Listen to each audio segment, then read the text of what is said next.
హల్లెలూయా హల్లెలూయా హల్లెలూయా హల్లెలూయా హల్లెలూయా హల్లెలూయా స్తోత్రం స్తోత్రం స్తోత్రం స్తోత్రం స్తోత్రం స్తోత్రములు. ప్రార్థన చేసుకుందామండి. లైవ్లో వీక్షిస్తున్న మీ అందరికీ ప్రభువైన యేసుక్రీస్తు నామములో హృదయపూర్వక వందనాలు తెలియజేస్తున్నాను. ప్రార్థన చేసుకుందాం. మీరు ఇక్కడ కనులు వేయండి.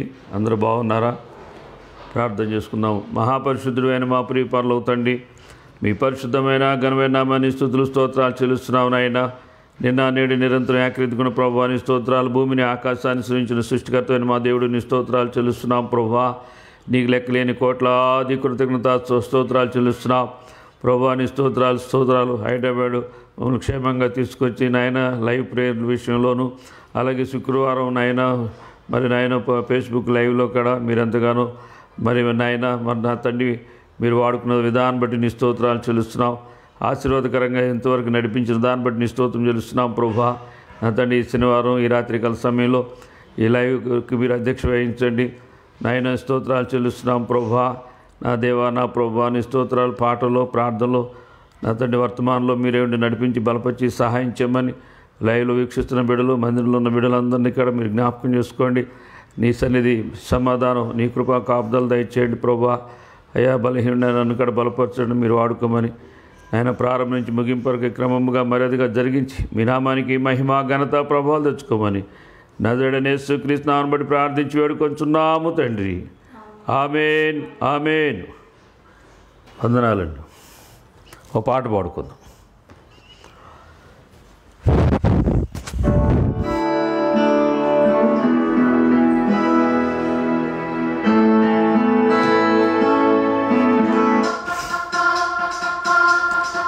Hallelujah.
Praise lord. హల్లెలూయా, హల్లెలూయా.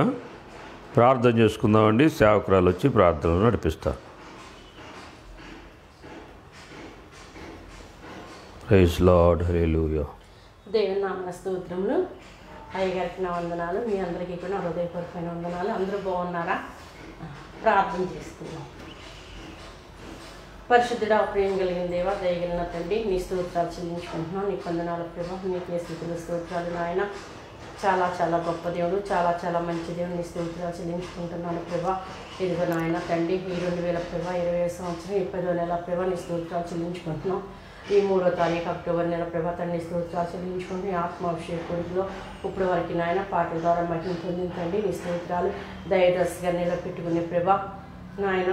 నీ మాట కొరకు వేచి ఉన్న బిడ్డలతో మాతో మీరు మాట్లాడి సహాయం చేయండి. నీ మాట ప్రభా తండ్రి ఎంతో ప్రభా తండ్రి శక్తి కలిగిన మాట. నీ మాట ఆశీర్వాదం కలిగిన మాట. నీ మాటలో విడుదల ఉంది ప్రభా. నీ మాటలో స్వస్థత ఉంది నాయన. నీ మాటలో ప్రభా బాధలు, భయములు, వ్యాధులు ప్రభా అన్నీ కూడా ప్రభా తండ్రి తొలగిపోతాయి కనుక నాయన. నీ శక్తి కలిగిన మాట ప్రభా తండ్రి నాయన మీరు దయచేయమని వేడుకుంటున్నాను. దేవుని స్తోత్రాలు ప్రభు. నీ ఒక్క మాట చాలయ్యా. మీరు మాట్లాడితే ప్రభా నాయన తండ్రి నీ స్తోత్రాలు ప్రభా నాయన ఆనందం కలుగుతే ప్రభా నీ స్తోత్రాలు చెల్లించుకుంటున్నావు ప్రభా. నీ మాటలో సంతోషం ఉంది నాయన. ఆనందించుడి ప్రభునందు నాయన అని చెప్తున్నావు ప్రభా. నీ అందు ప్రభా తండ్రి నీ మాటలు ఆనందం ఉంది కనుక నా నీ స్తోత్రాలు ప్రభా. నీ మాటల ప్రభా తండ్రి నాయన జుంటు తినే దారుల కన్నా మధురమైన మాటలు కనుక నా నీ స్తోత్రాలు ప్రభా. నీ మాట కొరకి నాయన తండ్రి వేచి ఉన్న బిడ్డను అందరినీ కూడా మీరు దీవించండి, ఆశీర్వదించండి. ఎవరు ప్రభా తండ్రి నాయన ఏ స్థితిలో వచ్చినప్పటికీ వచ్చింది వెళ్ళకోకుండా ప్రభా నీ దీవెన ఆశలు పొందుకునే ప్రభా, విడుదల పొందుకునే ప్రభా నాయన నీ స్తోత్రాలు చెల్లించుకుంటున్నావు ప్రభా. నీకు వందనాలు నాయన ప్రభా. నీకే స్థుతులు స్తోత్రాలు నీ గొప్ప కార్యాలు అద్భుతాలు మీకు జరిగించమని ప్రభా దయదస్గా నిలబెట్టుకునే ప్రభా తండ్రి ఆత్మపూర్లుగా ప్రభా నాయన కావాల్సిన ప్రభా సందేశం నాకు మాకు దయచెనగలిగిన చెవులు గ్రహించడం లోబడి ఆత్మ దయచే నీ మాట ఎందు ప్రభా భయభక్తులు కలిగి నిత్యం కూడా ప్రభా నీ అడుగు జాడలు నడవటానికి సహాయం చేయను. నీ ఆజ్ఞలు గైకుని నడవటానికి సహాయం చేయి. నిత్యం కూడా ప్రభా నీ రాక వచ్చే వరకు నీ ఎందుకు భయభక్తులు కలిగి ప్రభా వణుకుతూ ప్రభా తండ్రి సన్నిధిలో ప్రభా నిత్యం కనపడే భాగ్యం ప్రభా నాయన. బెత్తస్తా మినిస్ట్రీకి నాయన నాకు మాకు అందరికీ మీరు దయచేయమని బెత్తస్తా మినిస్ట్రీ ఇచ్చిన ప్రతి ఒక్క నాయన తండ్రి నాయన నీ స్తోత్రాలు మాకు ఇచ్చిన ఆప్తుల కుటుంబాలన్నీ కూడా మీరు దీవించి ఆశీర్వించారు. నా కుటుంబంతో కూడా మీరు తోడుని సహాయం చేయమని ప్రభా. నీ నామానికి మహిమ తెచ్చుకోమని ప్రభా. ఇప్పుడు జరగబోయే ప్రభా తండ్రి వర్తమానంలో ప్రభా నాయన ఇంకా ప్రభా ఆది నుంచి అంతవరకు కూడా ప్రభా మీరే న్యాయకుడికి నాకు దిశోగించి నా మహిమార్థంగా మాకు ఆశీర్వాదకరంగా జరిగించి సహాయం చేయమని యేసు పరిశుద్ధ నామమున అతి యొక్క శ్రేష్ఠ నామమున అడిగి వేడుకుంటున్నాను. ఆమేన్. Praise lord. బాగున్నారండి? మీ అందరికీ ప్రభుపేట వందనాలు తెలియజేస్తున్నాను. ఈరోజు కొంచెం మరి లేట్ అవటానికి కొంతమంది మరి అందరూ సిద్ధపడలేదని లేటుగా ప్రారంభించడం జరిగింది. అంశం ఏంటంటే నిన్న అంశం నీ పొరుగువారు ఎవరు, వారితో మనం ఎలా ప్రవర్తించాలి అనే అంశం మీద దేవుని వాక్యాన్ని మనం ధ్యానం చేసుకున్నాం. పొరుగువారు అంటే మన ఇంటి పక్కన వాళ్ళు, మన ఊరు వారు, అట్లాగే మనకి తెలిసిన వారు, మన పక్కన ఉన్నవాళ్ళు మనం పొరుగువారుగా భావిస్తాం. కానీ యేసు ప్రభు చెప్పిన మాట పొరుగువారి గురించి యెరూషలేము నుంచి యెరికో పట్టణానికి దిగుతున్న ఒకడు దొంగల చేతిలో పట్టడం. అప్పుడు మరి యాజకుడు దొంగలు అతన్ని కొట్టి అతని బట్టలన్నీ కాడ మరి తీసుకెళ్ళినట్టుగాను కొన ఊపిరితో ఉన్నట్టుగా అలా పడిన అతన్ని యాజకుడు చూస్తూ వెళ్ళిపోయాడు. అలాగే లేవీయుడు చూస్తూ వెళ్ళిపోయాడు. ఒక సమరయుడు అతని ఎడల జాలిపడి అతన్ని పరామర్శించినట్లుగా పోటుకోడవాని దగ్గర తీసుకెళ్ళి అతను ఒక ఫస్ట్ ఎయిడ్ చేశాడు. నూనెతో ఎంత గాయాలు కడిగి కట్లు కట్టాడు. తన గాడిద మీద పోటుకోడవాని దగ్గర తీసుకుని వెళ్ళి అక్కడ అతనికి ఇంకా మరి మీరు చూడండి ఏదన్నా ఇంకా పడితే నేను ఇస్తాను అని చెప్పినట్లుగా మరి చాలా ప్రాముఖ్యమైన విషయం ఇది. ఎందుకంటే ఒకరి ఎడల ఒకరు మనం ఎలా ప్రవర్తించాలో దేవుడు మన ఎడల ఎలా ప్రవర్తించాడో మనం కూడా మన పొరుగువారితో ఎలా ప్రవర్తించాలో, సహోదరులతో ఎలా ప్రవర్తించాలో, ఇరుగు పొరుగుతో ఎలా ప్రవర్తించాలో దేవుని వాక్యం ద్వారా మనం నేర్చుకోవాలి. మనం సహజంగా లోకంలో చూసినప్పుడు వాళ్ళకి ఇష్టమైన వాళ్ళతో ఇష్టంగా ఉంటారు, కష్టమైన వాళ్ళతో కష్టంగా ఉంటారు. పొరుగువారు వారి ఎడల కొంతమంది ప్రేమ కలిగి ఉంటారు, ఏదో కొంత సహాయం చేస్తారు. అది లోక సంబంధమైన ప్రేమ, లోక సంబంధమైన పద్ధతులను అనుసరించి నడుచుకుంటారు వాళ్ళు. కానీ ఇక్కడ యేసు ప్రభు చెప్పింది ఆ విషయం కాదు. పార్ట్ 2 ఇది. ఈ పార్ట్ 2లో జాలి పడినవాడు అంశం ఏంటంటే జాలి పడినవాడు. ఇక్కడ లూకాసు వార్త 10:36లో కాగా దొంగల చేతిలో చిక్కిన వానికి ఈ ముగ్గురులో ఎవడు పొరుగువాడాయనని నీకు తోచుచున్నది అని యేసు అడగగా అతని మీద జాలి పడిన వాడే అనిను. జాలి పడిన వాడే. ఈ జాలి అనే అంశము చాలా ప్రాముఖ్యమైంది. ఈ లూకాసు వార్త 10:37 అంటున్నాడు, అందుకు యేసు నీవును వెళ్ళి అలాగూ చేయమని అతనితో చెప్పాను. అది అతనితో చెప్పిన దేవుడు మనతోనూ చెప్తున్నాడు, నాతో చెప్తున్నాడు, నీతో చెప్తున్నాడు. దేవుణ్ణి నమ్మినవారు, దేవుణ్ణి ప్రేమించేవారు, దేవుని ఎరిగినవారు, దేవుని మాట వింటే వినాలని జాలి పడటం అంటే ఏంటో మనం తెలుసుకోవాలని దేవుడు కోరుకుంటున్నాడు. ఇప్పుడు ఎవరితో చెప్తున్నాడు? లూకా 10:25లో ఇదిగో ఒకప్పుడు ధర్మశాస్త్రోపదేశకుడు లేచి బోధకుడా నిత్య జీవనకు వారసుడగుటకు నేనేమి చేయవలనని ఆయనను శోధించుచూ అడిగాను. ఏం చేశాడంటే ఈయన యేసు ప్రభువుని కలుసుకున్నప్పుడు ఆయన ఏం చెప్తాడో చూద్దామని అవిశ్వాసముతో అంతగా ఆసక్తి లేకోకుండా ఆయన ఏదో టెస్ట్ చేయటానికి ధర్మశాస్త్రోపదేశకుడు టెస్ట్ చేయడానికి అడిగాడు. అందుకని అక్కడ శోధన అనే మాట ఉంది. మనం కొంచెం విశ్వాసం లేని వాళ్ళు, అవిధేయులు, మరి నమ్మకం లేని వాళ్ళు మాట్లాడే మాటల్లో మనకు కొంచెం శోధనగా ఉంటుంది. వాళ్ళకున్న విశ్వాసం ఆసక్తిని బట్టి అడిగినప్పుడు సంతోషంగా ఉంటుంది, అట్లా లేనప్పుడు ఏంటంటే కొంచెం కష్టంగా ఉంటుంది. ఇక్కడ యేసు ప్రభు కాడ అతని గురించి ఈ ఉపమానం చెప్పుకుంటూ వచ్చి అతన్నే ప్రశ్న అడిగి అతనితోనే జవాబు చెప్పించాడు. చెప్పి అప్పుడు అలాగ నువ్వు కూడా చేయమని చెప్పాడనమాట. మీకా గ్రంథంలో ఏం రాయబడిందంటే 7వ అధ్యాయం 19వ వచనం, ఆయన మరలా మన యందు జాలిపడును, మన దోషములను అణిచివేయును, వారి పాపములన్నిటినీ సముద్రపు అగాధములలో నీవు పడవేతువు అని లేఖనం చెప్తుంది. మీకా ప్రవక్త రాశాడు. మనం ఏది చూడాలన్నా మనుషుల వైపు, లోకం వైపు చూసి మనం ప్రవర్తించకూడదు. దేవుని వైపు చూడాలి. దేవుని చెప్పిన మాటని మనము విశ్వాసం పెట్టుకుని అనుసరించినప్పుడు దేవుడు మన పక్షంగా కాడ మనం ఏం చేస్తున్నాం, మనం జాలి పడితే ఆయన జాలి పడతాడు, కనికరం పడితే కనికరం పడతాడు, కఠినంగా ఉంటే కఠినంగా ఉంటాడండి. దేవుని విధానం అది మనం గమనించాలని మనం చేస్తున్నాను. ఆయన మరలా అంటే ఒకసారి మరలా అంటే ఎన్నిసార్లు మనం తప్పిపోయినప్పుడు మన మీద జాలి పడ్డాడో, సత్యంలో తొలగినప్పుడు, నీతిలో తప్పినప్పుడు, చేయమన్నది చేయనప్పుడు, చేయొద్దన్నది చేసినప్పుడు ఆయనకి ఎంతో మరి బాధ కలిగిన మన ఏళ్ళ జాలిపడినట్లుగా చూస్తున్నాం. మన యందు జాలిపడును మన దోషములను అణిచివేయును.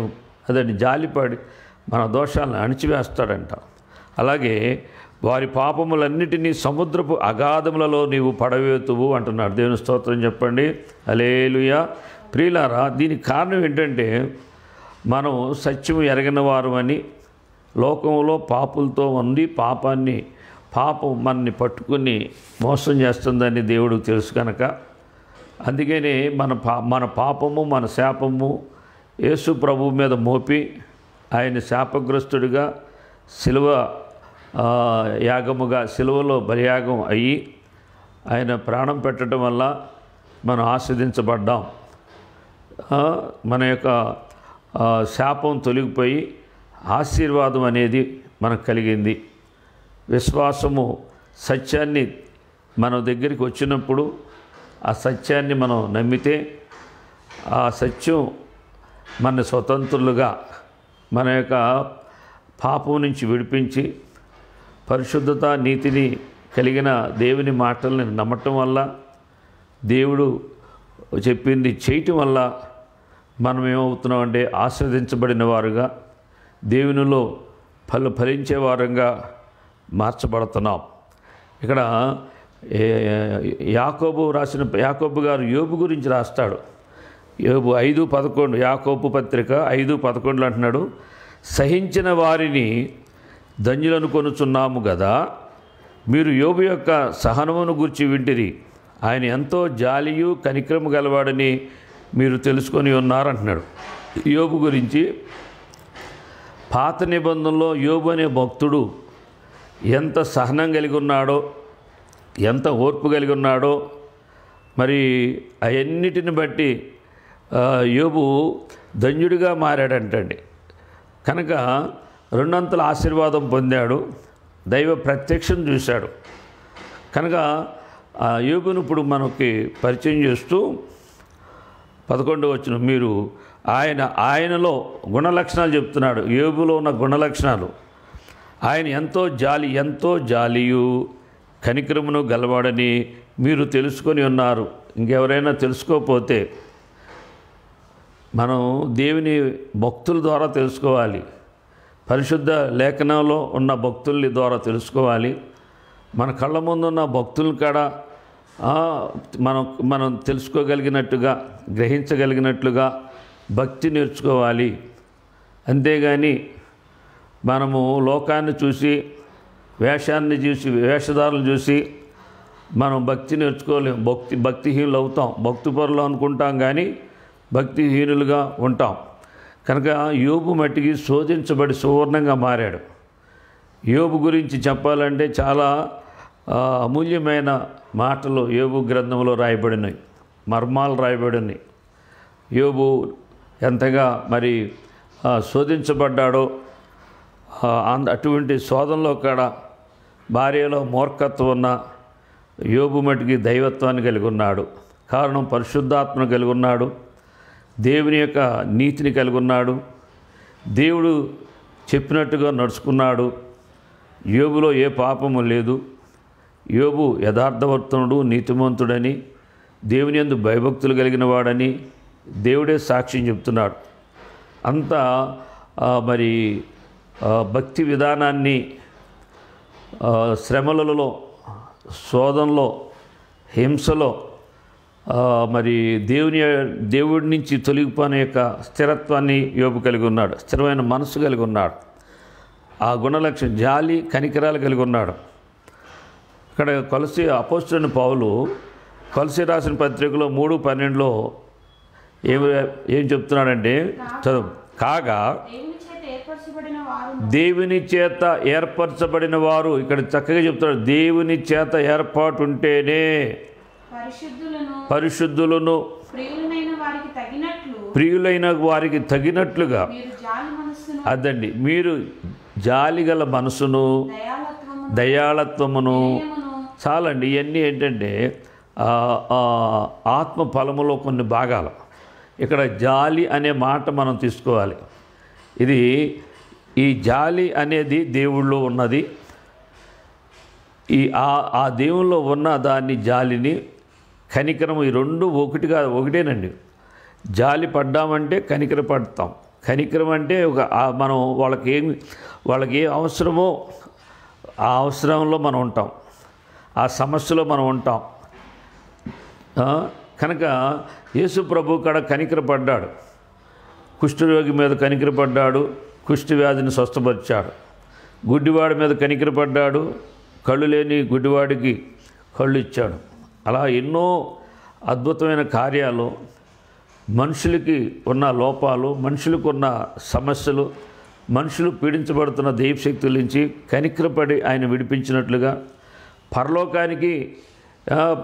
పరలోకానికి దూరం చేసేది ఏంటో అది కూడా యేసు ప్రభు ఒక యవనస్తుడి మీద కనికరపడి ఇతడు నిత్య జీవానికి వారసులు అవడానికి నేనేం చేయాలంటే ఆజ్ఞలు పాటించమన్నప్పుడు నేను బాల్యం నుంచి నేను పాటిస్తున్నాను అన్నప్పుడు తీరు చూచి ఆయన ఇలా కనికరపడి నీకు ఒకటి కొదవగా ఉందని చెప్పి నీ ధనాన్ని, అంటే అతను బహుధనవంతుడు అనమాట, నీ ధనాన్ని అమ్మి పేదలకు ఇచ్చి నన్ను వెంబడించమన్నాడు.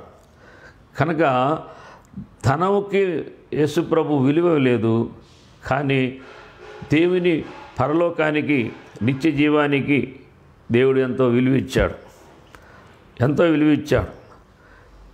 ఈ యొక్క ధనము అట్లాగే మనిషికి ఉన్న ఆ యొక్క ఆధిక్యతలు, అందాలు, అధికారాలు, ఘనతలు, పేరు ప్రఖ్యాతులు ఇవన్నీ కూడా పరలోకానికి అవసరం లేదు. అందుకనే ఆ పరలోకానికి కావాల్సింది ఏంటంటే పరిశుద్ధత, నీతి. ఒకవేళ కన్ను నీ మాట వినపోతే ఒంటి కన్నుతో పరలోకానికి రమ్మన్నాడు, నిత్య జీవానికి రమ్మన్నాడు. నీ కాలు మాట మీద దాన్ని నరికి ఒంటి కాలుతో రా. నీ చెయ్య అది మాట వినపోతే ఆ చెయ్యి నరికి ఒంటి చెయ్య. అంటే పరలోకానికి ఎంత ప్రాముఖ్యం ఉందో. అందుకనే మనని పరలోకానికి దూరం చేసేది, నిత్య జీవానికి దూరం చేసేది, దేవుని యొక్క ఆశీర్వాదానికి దూరం చేసేది ఏది మనకి మేలు కాదు. ధనం అవ్వచ్చు, ఈ లోక సంబంధమైన ఏదైనా. అందుకనే పౌలు గారు అన్నాడు, శరీరాన్ని బట్టి లోకాన్ని బట్టి చెప్పుకోవాలనుకుంటే నాకు చాలా ఆధిక్యతలు ఉన్నాయి, కానీ దాన్ని నేను ముందు పెట్టుకోవట్లేదు, దాన్ని నేను వెనక పెడుతున్నాను. నా పరలోకం నాకు నిత్య జీవాన్ని ఇచ్చే ప్రభువుని నేను ముందు పెట్టుకుంటున్నాను. నా వెనకున్నవి పెంటగా ఎంచాను. నా ముందున్న ఆ యొక్క దేవుని వైపే ఆయన గురి వద్దకే ఆయన పరిగెత్తుతున్నట్లుగా, తన పరుగు కడముట్టించినట్లుగా పౌలు గారు సాక్ష్యం చెబుతున్నాడు. వీళ్ళారా ఎంత ప్రాముఖ్యమైన, కానీ అటువంటి పౌలు గారి యొక్క మాటలు, ఆయన జీవించిన విధానము, దేవుని యొక్క సత్యవాక్యము మనం అనుసరిస్తున్నామా? నేనైనా, ఏ సేవకులైనా, గొప్ప సేవకులైనా, విశ్వాసులైనా అందరం ఒకటే. అందరం కూడా వాక్యాన్ని అనుసరించవలసిన వారే. వాక్యాన్ని ఎవరైతే గ్రహించుకుని దాన్ని అనుసరిస్తారో అప్పుడు దుష్ట మనసు పోయి దేవుని మనసు మనలోకి వస్తుంది. కఠినం పోయి జాలి కలిగిన హృదయం మనం కలిగి ఉంటాం. ఏ మనిషిలో జాలి ఉంటే ఆ మనిషిలో దేవుడు ఉంటాడు. ఆ మనిషి దేవునికి అనుకూలమైన సత్కార్యాలు చేస్తాడు, మంచి పనులు చేస్తాడు, మంచి మాటలు మాట్లాడతాడు, ఎదుటి వాళ్ళకి ఉపయోగకరంగా ఉంటాడు, దేవుడికి మహిమ తెస్తాడు. అటువంటి దేవుని బిడ్డలు ప్రియులుగా, పరిశుద్ధులు, ప్రియులకు తగినట్లుగా జాలి కలిగిన మనసు మనం కలిగి ఉండాలి. అదండి. కనుక లేఖనము అంత సుష్టముగా మనకి తెలియజేయబడుతుంది. ఇర్మియా మాట్లాడుతున్నాడు కొలసీ రాసిన పత్రికలో, మీరు జాలి కలిగిన మనసు కలిగి ఉండాలని చెప్తున్నాడు. ఇర్మియా గ్రంథము 16వ అధ్యాయం 12వ వచనం, ఆలకించుడి మీరందరూ నా మాట వినకుండా కఠినమైన మీ దుష్ట హృదయ కాఠిన్యము చొప్పున నడుచుకొనిచున్నారంటున్నాడండి. అదండి, ఎవరైనా మాట, దేవుని మాట వింటలేదంటే దేవుడు వచ్చి దిగొచ్చి మాట్లాడో. దేవుని మాట పరిశుద్ధ గ్రంథములో లిఖితం అయింది, గ్రంథస్థం చేయబడింది, అందరికీ అందుబాటులోకి ఉన్నది. కనుక ఆ దేవుని మాటలు ఎవరైతే విశ్వసిస్తారో, గ్రహిస్తారో, నమ్ముతారో, ఆ ప్రకారంగా జీవిస్తారో అప్పుడు దేవుడికి మనం ఇష్టలుగా ఉంటాం. దేవుణ్ణి ప్రేమిస్తున్నామని దేవుడు తెలుసుకుంటాడు. దేవుణ్ణి ప్రేమించే వాళ్ళకి ఉన్న ఆధిక్యతలకి, అధికారాలు ఏంటో సాతానికి, దుష్టుడికి కూడా తెలుసు. కనుక దుష్టుడు దేవుని బిడ్డలకు దూరముగా ఉంటాడు. దేవుడు అనుమతిస్తేనే దుష్టుడు శోధిస్తాడు. కనుక దేవుణ్ణి మనం అంగీకరిస్తే మన హృదయము మెత్తగా ఉంటుంది, మన హృదయము మెత్తగా ఉంటుంది, మన మనసు జాలిగా ఉంటుంది, మనం కనికరం పడతాం అనేది సృష్టం అన్నమాట. ఎవరైనా దేవుని మాటలు వాళ్ళు లేకపోతే లోక మాటలు ఉంటే, లోకాన్ని బట్టి నడుచుకుంటే వాళ్ళు కఠినంగా ఉంటారు. మరొకసారి చదువుకుందాం. మీరందరూ నా మాట వినకుండా మా దేవుని మాట వినపోతే ఎంత నష్టమో. దేవుని వాక్యాన్ని ఎవరైతే అర్థముగా మన చూపించే వాక్యము ఎవరైతే చూడరో వాళ్ళల్లో వాళ్ళ యొక్క అర్థం చూడని వాళ్ళు మురికెట్టా ఉండదో, ఆకారం ఎట్టా ఉండదో తన గురించి ఏం తెలీదు. అలాగే వాక్యాన్ని మనం చదవపోతే, ధ్యానించపోతే, గ్రహించపోతే, మన తప్పులు ఒప్పుకోకపోతే, దేవుడి మాట మనం వినకపోతే మన హృదయము దుష్ట హృదయం అవుద్ది, చెడ్డ హృదయం అవుద్ది. మన హృదయంలో అనేకమైన చెడు ఉంటుంది, కఠినం ఉంటుంది. అప్పుడే దుష్టుడు మన నేల్తా ఉంటాడండి. ఎవరిని లెక్క చేయం, అబద్ధాలుగా సునాయాసంగా అబద్ధాలు చెప్పేస్తాం, లేని మాటలు చెప్తాం, కాని పనులు చేస్తాం. కానీ మళ్ళీ ఏం చేయనట్లుగా మనం భక్తులుగా చలామణి అవుతాం లోకంలో. కానీ దేవుడికి మరుగ్గా ఏమీ లేదు. దేవుడు సమస్తం చూస్తున్నాడు. మనం చేసిన దాన్ని బట్టే దేవుడు తీర్పు తీరుస్తాడని వాక్యం చెప్తున్న కొంతమందికి అది గ్రహింపు కాదు. దేవుని భయం కాడ ఉండని వర్గం ఉంటుపోవటం కారణం ఏంటంటే దుష్ట హృదయము. దుష్ట హృదయము అంటే ఏంటంటే కఠినమైన హృదయము. మీ దుష్ట హృదయ కాఠిన్యము చొప్పున నడుచుకొని మన నడతల్లో అవి ఉండకూడదండి. కాఠిన్యం ఉండకూడదు, కఠినం ఉండకూడదు, మనం అట్లా నడవకూడదు. అలా నడిస్తే మనకి దేవుడికి నామం దూషణ పాలవుద్ది. మనం ఎక్కిరించబడతాం, తగ్గించబడతాం. మనం దేవుని దృష్టిలో మనము అపరాధులుగాను పాపులుగాను ఎలా నడుస్తున్నామో ఆ నడతల యొక్క ఫలాలు అనుభవిస్తాం అని దేవుడు స్పష్టంగా మాట్లాడుతున్నాడు. మీరు మీ పితరుల కంటే విస్తారముగా చెడుతనము చేసి ఉన్నారు అని దేవుడు చెప్తున్నాడు. చెడుతనము చేసి ఉన్నారు. ప్రియులారా, చెడుతనము అనేది దేవుడిని ఎరగనప్పుడు నేను చేశాను, మీరు చేశారు, మనందరూ చెడుతనం చేశాం, పాపం చేశాం. ఆ పాపానికి ప్రాయశ్చిత్త బలియాగముగా యేసు ప్రభు తను అప్పగించుకున్నాడు. ఆ పాపానికి ఆయన బలి అయ్యాడు. ఆ మరణాన్ని నుంచి మనం నిడిపించి మన ఆయన క్రీస్తులో జీవింపజేస్తున్న ఆ యేసు ప్రభు మాటలు వింటే ఆ మాటలు మనలో చెడుతనాన్ని నుంచి విడిపిస్తుంది, కఠినాన్ని నుంచి విడిపిస్తుంది, అబద్ధాల నుంచి విడిపిస్తుంది, మోసం నుంచి విడిపిస్తుంది, యథార్థతలో నిలబెడద్ది, సత్యంలో నడిపిస్తుంది. ఇటువంటి అనుభవం మనం కలిగి ఉండాలని దేవుడు మనను కోరుకుంటున్నాడు. ఇలా కనుక యోహాను అనే భక్తుడు ఏం రాశాడంటే, యోహాను సువార్త 14:23లో యేసు ఒక్కడు నన్ను ప్రేమించిన ఎడల వాడు నా మాట గైగొనును అంటున్నాడు. దేవుడిని నిజంగా మనం ప్రేమిస్తే దేవుని మాటలు గైగొంటాము, మనుషుల మాటలు గైగొనం.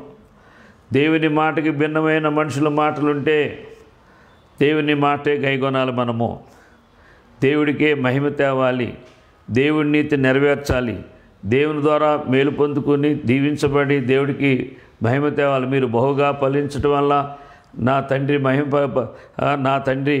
మహిమపరచబడుతున్నాడు అంటున్నాడు. కనుక దేవుడికి మహిమ రావాలంటే మనం బహుగా ఫలించాలి. బహుగా ఫలించాలంటే దేవుడిని ప్రేమించాలి, దేవుని మాటలు గైగొనాలి అని లేఖనం తెలియజేయబడుతుంది. అప్పుడు నా తండ్రి వానిని ప్రేమించును అంటున్నాడు. అప్పుడు నా తండ్రి వానిని ప్రేమించును, మేము వాని యొద్దకు వచ్చి వాని యొద్ద నివాసము చేతుము. మేము వాని యొద్దకు వచ్చి అంటే యేసుప్రభు, తండ్రి అయిన దేవుడు, కుమారుడైన యేసుప్రభు, పరిశుద్ధాత్మ దేవుడు ముగ్గురు వచ్చి మనలో ఎవరైతే దేవుణ్ణి ప్రేమిస్తున్నారో, ఆయన మాటలు గైగొంటున్నారో వాళ్ళలో వచ్చి నివాసం చేస్తాడంటాడు. నివాసం అంటే ముగ్గురు దేవుళ్ళు కాదు, ఏకైక దేవుడు యెహోవా అన్న యేసు ప్రభు అన్న ఒకటే.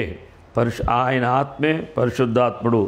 ఈ త్రియేక దేవుడుగా ఉన్న దేవుడు ఏకైక దేవుడు కనుక ఆ దేవుడు మాట పరిశుద్ధ లేఖనములో లిఖించబడింది. అలాగే ఆ యొక్క లేఖనాల్ని సత్యాన్ని మనము అనుసరించాలి, విశ్వసించాలి. అప్పుడు మనం దేవుడిని ప్రేమించిన వారుగా దేవుడు మనని లెక్కిస్తున్నాడు. దేవుడిని ప్రేమిస్తే దేవుడు మన ప్రేమించి దేవుడు మనలో ఉంటాడంటాడు. ఎలా ఉంటాడంటే ఆయన మాట మనలో ఉంటుంది అని చెప్తున్నాడు. ఆయన స్వరూపంతో ఉండడు, ఆయన మాట మనలో ఉంటుందని. మేము వాని యొద్దకు వచ్చి వాని యొద్ద నివాసము చేతుము అంటున్నాడు. అదే యోహాను గారు ఏమంటే 15వ అధ్యాయం 7వ వచనంలో నా యందు మీరును మీ యందు నా మాటలు నిలిచి ఉండిన ఎడల మీకేది ఇష్టమో అడుగుడి అది మీకు అనుగ్రహించబడును అంటున్నాడు. నా యందు మీరును మీ యందు నా మాటలు నిలిచి ఉండిన ఎడల అనే మాట అది శరీర సంబంధంగా లోక సంబంధంగా జీవించే వాళ్ళకి కుదరదో. వాళ్ళు ఏదో తెచ్చిపెట్టుకున్న భక్తిని వేషాన్ని అటువంటి వాళ్ళకి కుదరదో. ఏ మనిషి అయితే పాపాన్ని బట్టి పశ్చాత్తాపడ్డాడో, హృదయంలో ఉన్న చెడుతనాన్ని ఒప్పుకుని తీసేసుకున్నాడో, దేవుని వాక్యాన్ని విశ్వసించాడో, దేవుడు మాటకి లోబడి నడుచుకున్నాడో అటువంటి మనిషిలో అప్పుడు ఆ మనిషి దేవుని మనిషి. ఆ మనిషి మరి మారు మనసు కలిగిన మనిషి, మంచి మనిషి, జాలి కలిగిన మనిషి, కనికరము కలిగిన మనిషి. కనుక ఆ మనిషి దేవుడి కంటే ఏది ఇష్టం లేదు, లోక సంబంధమైనది ఏది ఇష్టం లేదు, శరీర సంబంధమైనది ఏది ఇష్టం ఉండదు. దేవుడు ఇష్టము అంటే వాక్యం ఇష్టం, ఆత్మ సంబంధమైన సత్యం ఇష్టం. సత్యస్వరూపి ఆత్మ సర్వసత్యంలోకి నడిపించే ఆత్మకి లోబడతాడు. వాక్యమే సత్యము. ఆ సత్యాన్ని ఎవరైతే నమ్ముతారో ఆ సత్యస్వరూపి ఆత్మ సర్వసత్యంలోకి నడిపిస్తాడు. ఈ సర్వసత్యంలోకి పడే అనుభవానికి ఈ వాక్యం తీసుకెళ్ళద్ది. కనుక దీన్ని ఎవరైనా లక్ష్య పెట్టకపోతే, దీన్ని ఎవరైనా ఈ వాక్యాన్ని గ్రహించకపోతే ఆ మనిషిలో పాపం ఉంటుంది. ఆ పాపము ఆ యొక్క హృదయంలో నుంచి దుష్టుడు మనకి తెలియకోకుండానే ఆ పాపం మన నేల్తూ ఉంటుంది. కఠినత్వం చూపిస్తాం, కోపపడతా ఉంటాం, ద్వేషాలు చూపిస్తూ ఉంటాం, విరోధాలు పెడతా ఉంటాం. ఇదంతా కూడా దుష్టుడికి సంబంధించిన అధికారము.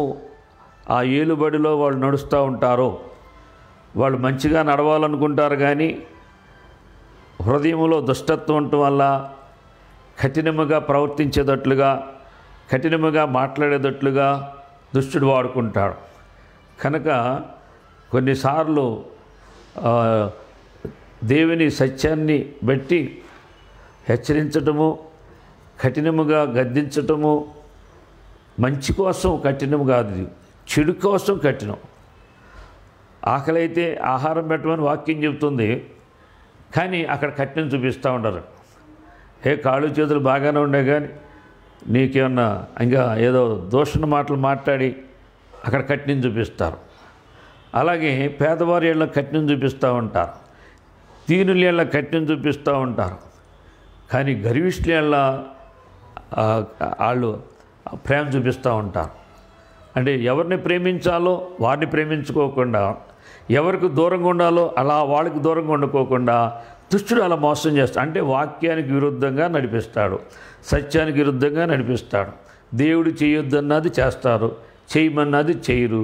అదే దుష్ట హృదయం, మోసకరమైన హృదయము అంటే అది. కనుక చాలామంది క్రైస్తవులని పేరు పెట్టుకుని దేవుడు అంటే మాకెంతో ప్రేమని, దేవుడి కోసం సస్తామని మాటలు చెప్తారు. కానీ వాళ్ళ క్రియలన్నీ కూడా దుష్టుడికి సంబంధించిన క్రియలే. వాళ్ళ యొక్క ప్రవర్తనలో దుష్ట ప్రవర్తన కనపడద్ది. ఏ చేసినా శరీర సంబంధంగా చేస్తారు కానీ హృదయం దుష్టుడిది, మనస్సు కఠినమైంది. కనుక దేవుడు ఆ తీర్పులోకి వాళ్ళని తీసుకొస్తాడు. కఠినపడిన వారి ఎలా కఠినంగా ఉంటాడు, జాలి పడిన వారి ఎలా జాలి కలిగి ఉంటాడు, కనికరం కలిగే ఎలా కనికరం కలిగి ఉంటాడు. దేవుడు నీతి అది. కనుక మనము కూడా అలాగూ చేయమని ధర్మశాస్త్రోపదేశుడికి ఎలా చెప్పాడో నాకు నీకు కూడా అలా చెప్తున్నాడు. మంచి సమరయుడిలాగా మనం ఉండాలని. నువ్వు ఎవరిని చూడకూడదు, యాజకుడిని చూడకూడదు. సమరయుడు చూశాడా? యాజకుడిని చూడలేదు, పరిసయ్యుడిని చూడలేదు. కానీ తన బాధను, తన ఆ పొరుగువాడి యొక్క బాధ తన కళ్ళ ముందు, తనకు తెలియనివాడు ఎవరో తెలియదు, తన కళ్ళ ముందు ఉన్నవాడే పొరుగువాడని అతని ఎడల జాలిపడ్డాడు. కనుక అటువంటి కృప దేవుడు మనకి దయచేయనట్లుగా ప్రార్థన చేసుకుంటే దేవుడు అటువంటి కృపలో మన నిలబెడతాడు. ఒక మంచి పని చేయటానికి కూడా కృప ఉండాలి, ఒక మంచి మాట మాట్లాడటానికి కృప ఉండాలి. ఆ కృపే మనం కలిగి ఉన్నట్టే దేవుడికి మహిమ కలుగుద్ది. ఆ కృపలో మనం ఎదుగుతాం, ఆ దేవుని నిత్య జీవానికి వారసులవుతాం. కనుక ఒక మంచి సమరయుడిలాగా మనం ఉండాలని, ఒక పొరుగు వారి ఎడల జాలిపడాలని దేవుడు ఈ రాత్రికాల సమయంలో మనం హెచ్చరిస్తున్నాడు. ప్రభు ఈ మాటలు దీవించునుగాక. ఆమేన్. ఓ పాట పాడుకుందాం.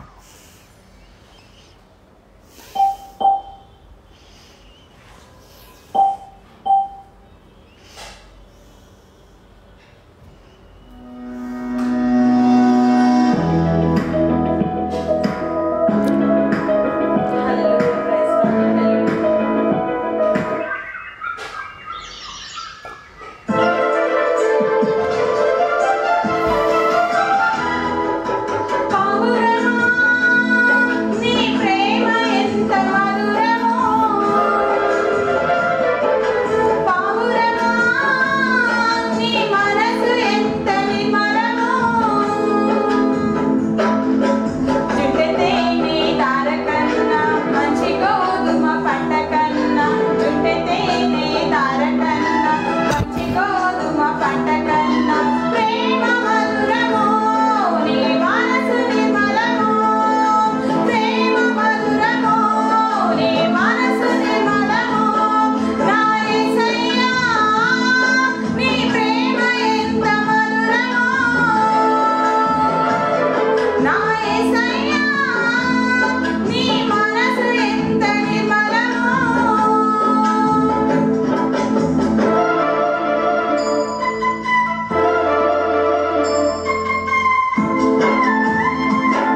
హల్లెలూయా.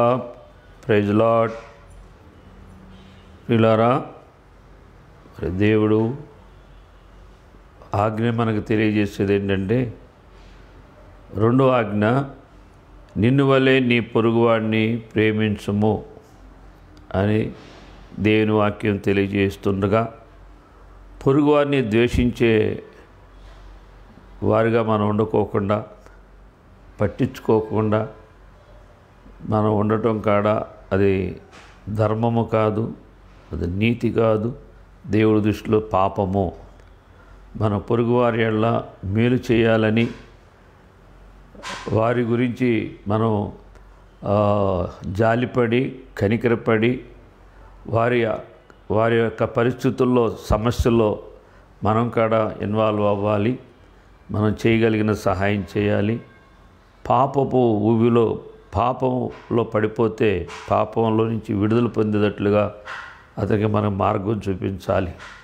మంచి సమరయుడు ఎలా అయితే అతనికి నూనె రాసి స్వస్థత కొరకు ఎట్టయితే ప్రయాసపడ్డాడో, పూటకూళ్ళు వాని దగ్గర తీసుకెళ్ళి ఇదంతా ప్రయాసే కదా, నాకెందుకులే యాజకుడిలాగా వెళ్ళిపోలేదు, పరిసైడ్లాగా వెళ్ళిపోలేదు. ఒక సమరయుడు, సమాజంలో గుర్తింపు లేనివాడు, పాపి అనే ఒక సమరయుడు మంచి సమరయుడిగా యేసు ప్రభు పోల్చి ఉపమానం చెప్పాడు. అట్లాగే ఈరోజు సేవకుల వైపు చూడకూడదు. నీతిమంతులుగాను గొప్పవారుగా ఈ లోకంలో చలామణి అవుతున్న వారిని మనం అనుసరించకూడదు. వాక్యాన్ని అనుసరించాలి, వాక్యాన్ని ప్రేమించాలి.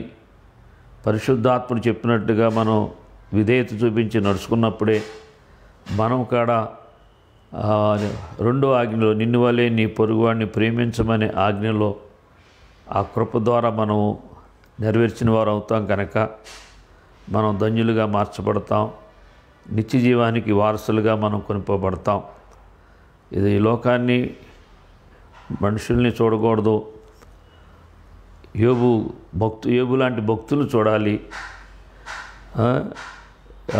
సహనాన్ని, జాలి కలిగిన మనస్సు యోబు ఎలా అయితే కలిగి ఉన్నాడో, మనం కూడా ఈ లోకంలో చాలా సహనాన్ని, ఓర్పుని, జాలి, కనికరం కలిగిన భక్తిని మనం కలిగి ఉండాలని దేవుడు హెచ్చరిస్తున్నాడు. వీళ్ళారా, కనుక జాలిపడిన వాడే మంచి సమరయుడు. అలాగే మనం కూడా మన ఎదుటి వారి యెడల జాలిపడాలి. కొన్నిసార్లు వారి మనోనేత్రాలు గుడితనము కలిగి ఆత్మ సత్యము తెలియక కొన్నిసార్లు అల్పవిశ్వాసులు, అవిశ్వాసులు, అవిధేయులు కొన్ని తప్పులు చేసినప్పుడు, మాట్లాడినప్పుడు మనము జాలిపడి కనికరం చూపించాలని, వారిని తప్పు మార్గంలోంచి మంచి మార్గంలోకి నడిపించాలని దేవుడు మనల్ని హెచ్చరిస్తున్నాడు. కనుక మనము వాక్యాన్ని అనుసరించి మనం ప్రవర్తిస్తే దేవుని కలిగి ఉంటాం. లోకాన్ని అనుసరించి మనం ప్రవర్తిస్తే దుష్టత్వం కలిగి ఉంటాం, కఠినంగా ఉంటాం. చేయవలసిన మంచి చేయక చేయకూడని కీడు చేసేటట్లుగా దుష్టుడు మనం వాడుకుంటాడు. అలాగ క్రైస్తవులుగా ఎవరు ఉండకూడదని, పరిశుద్ధులు, ప్రియులకు తగినట్లుగా జాలి కలిగిన మనసు కలిగి ఉండాలని మనం ప్రార్థన చేసుకోవాల్సిన వారు ఎన్నో. ప్రతి ఒక్కళ్ళం మనం ఎప్పుడు కూడా ఆ యొక్క పరిశుద్ధాత్మ మరి అనుభవంలో మనం ఉండాలని, ఆ గుణలక్షణాలు కలిగి ఉండాలని మనం ప్రార్థన చేసుకోవాలని ప్రభు మనం హెచ్చరిస్తున్నాడు. మనం పాపులతో కఠినులతో ఉన్నాం, కీడు చేసేవాళ్ళతో ఉన్నాం. కానీ మేలు చేయటం అంటే వాళ్ళతో సహవాసం చేస్తే, వాళ్ళని పోలి నడుచుకుంటే మనం ఏమీ చేయలేం. మాటల వరకే చెప్తాం కానీ క్రియారూపంలో మనం ఏమీ చేయలేము. కనుక అందుకని లోక స్నేహము దేవునితో వైరమని మీరు ఎరగరా అని దేవుడు చెప్పినట్లుగా దేవుడికి మనం దేవుని ప్రేమించాలి అంటే లోకంలో లోకాన్ని ప్రేమించకూడదు. కనుక ఈ యొక్క అనుభవం కలిగి ఉండాలని ప్రభు ప్రేమను బట్టి మనం చేస్తున్నాను. ప్రార్థన చేసుకుందాం. సకల ఆశీర్వాదాలకు కారణభూతుడైన మా ప్రియ పరలోక తండ్రి, మీ పరిశుద్ధమైన ఘనమైన నామానికి స్తుతులు స్తోత్రాలు చెల్లిస్తున్నాం. ప్రభువా నాయన, మంచి సమరేడులో జాలిపడిన గుణం ఉంది. ఎలా అయితే అలాగే ప్రభువా ధర్మశాస్త్రోపదేశకుడు నువ్వు శోధించి నాయన మాట్లాడినప్పుడు కాడా ఈ ఉపమానం చెప్పి అలాగే నువ్వు చేయమని చెప్పారు. ప్రభువా మేము కాడ ఆ రీతిలో ఉంటే దయతో క్షమించండి నాయన. ప్రభువా నాయన, మా ఎడలు మీరు ఎలా అయితే జాలిపడి ఘోరమైన పాపులైన మమ్మల్ని నాయన ఆ పాపం నుంచి విడిపించి శాపాన్ని తొలగించి నాయన నీ బిడ్డలుగా చేసుకున్నారు. అలాగే అనేక మంది నీ వాక్యము తెలియక పాపము వారి కనులు మూసినప్పుడు వారు పాపంలో దుష్టత్వంతో జీవిస్తున్న వారి ఎడల జాలిపడి వారికి సత్యాన్ని ప్రకటించి నీతిలోకి నడిపించి నీ కృపకు పాత్రలుగా చేసే ఒక మంచి భాగ్యాల్ని కృపని మాకు దయచేయమని ప్రార్థన చేస్తున్నా. నాయనా, నీ వాక్యాన్ని జరిగించే కృప దయచేయమని ప్రార్థన చేస్తున్నా. ప్రభువు సహాయం చేయమని నేను ఎవరైతే ఈ లైవ్లో వాక్యం వింటున్నారో, ఎవరైతే ప్రార్థన చేసుకుంటున్నారో వారిని మీరు కనికరించి మంచి సమరుడిగా మార్చమని ప్రార్థన చేస్తున్నాను. నా తండ్రి నీ స్తోత్రాలు. ఇప్పుడు వచ్చిన ప్రతి బిడ్డని పేరు పేరున దీవించి ఆస్వాదించమని, మీ నామానికి మహిమ ఘనత ప్రభావాలు తెచ్చుకోమని నజరేయుడైన యేసుక్రీస్తు నామమున బట్టి ప్రార్థించి వేడుకొంచున్నాం తండ్రి. ఆమేన్. పరమ తండ్రి అయిన దేవుని ప్రేమయు ప్రభువైన యేసుక్రీస్తు కృపయు పరిశుద్ధాత్మ యొక్క అన్యోన్య సహవాసం నిన్న మనకు సకల పరిశుద్ధుల వాక్యం బిడ్డలకి జాలిగల మనసుతో సదాకాలము తోడు ఉండి నడిపించును గాక. Amen, amen, amen. God bless you. వందనాలు.